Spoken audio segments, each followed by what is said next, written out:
দর্শক, বরিশালের বগুড়া রোডে অপসোনিন গ্রুপের অপসো স্যালাইন ফার্মাসিউটিক্যালস থেকে চাকরিচ্যুত ৫৭০ জন কর্মচারী চাকরি পুনর্বহালের দাবিতে ধর্মঘট করছেন এবং সেখানকার খবর জানাতে আমাদের সাথে যুক্ত হচ্ছেন সহকর্মী বিধান সরকার। বিধান, মিছিল থেকে কি কি দাবি তুলছেন আন্দোলনকারীরা এবং সেখানকার আইন শৃঙ্খলা পরিস্থিতি কেমন দেখছেন জানাবেন।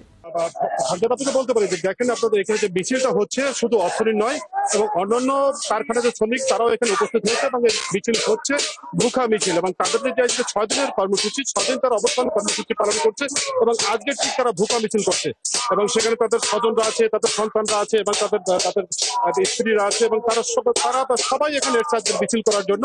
এবং এখানে মিছিল করছে বিভিন্ন সংগঠন রয়েছে, শ্রমিক সংগঠন, তারাও এখানে নেতৃত্ব দিচ্ছে।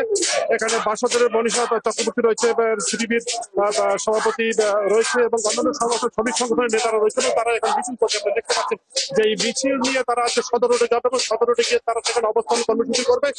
এই মিছিলের পরে আবার কিন্তু তারা আবার ঠিক এইখানে এসেই তারা কিন্তু আবার অবস্থান কর্মসূচি পালন করবে।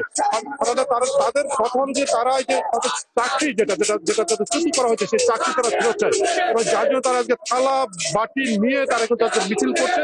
এই মিছিলের অন্যান্য কারখানার শ্রমিকরাও কিন্তু এখানে সামিল হয়েছে এবং যার ফলে মিছিল তারা মিছিল করে তারা সদর অভিযোগ যাচ্ছে এবং সেখানে তারা অবস্থান করবে এবং যাতে করে মালিক যাতে চাকরি ফিরিয়ে দেয়, চাকরি ফিরে না আসা পর্যন্ত তাদের কিন্তু এই অবস্থান কর্মসূচি চলবে। এবং আপনি দেখতে পাচ্ছেন যে মিছিলের সব শ্রেণী পেশার মানুষ এখানে অংশ নিচ্ছে, রাজনৈতিক শুধু নেতা বা কর্মীরা নয় এবং এখানে শ্রমিকেরা নেতা বা কর্মীরা নয়, অন্যান্য নেতা কর্মীরা তারা কিন্তু অংশ নিচ্ছে এবং তাদের স্বজনরা এসছে এই মিছিল আজকের অংশ নিচ্ছে, তারা উপস্থিত হয়েছে এবং তারা এখন এই মিছিল নিয়ে ঠিক যেখানে তারা অবস্থান কর্মসূচি করছিল ৬ দিন ধরে সেখান থেকে তারা এখন যাচ্ছে আপনার সদর রোডের দিকে, যেখানে তারা সেখানে অবস্থান করবে এবং এখান থেকে তারা আবার এখানে এসেই আবার তারা অবস্থান কর্মসূচি করবে এবং তাদের একটাই দাবি শ্রমিকদের যতক্ষণ পর্যন্ত তাদের চাকরি না দিয়ে যায় ততক্ষণ পর্যন্ত তারা এই অবস্থান কর্মসূচি করবেন। চাকরি পাওয়ার পরেই তারা তাদের অবস্থান থেকে সরে আসবেন।